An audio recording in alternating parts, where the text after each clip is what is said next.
Hey, what's up guys? Matt here, M2 Lumber. In case you haven't noticed, we usually wear these cool t-shirts that say "Save the Trees." And while you might think we're trying to be sarcastic because sawmills are evil and we destroy the trees,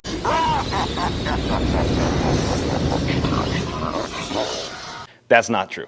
The fact of the matter is that 80% of all of your urban and rural trees that get cut down usually go to a landfill. Oh my God, ew, David.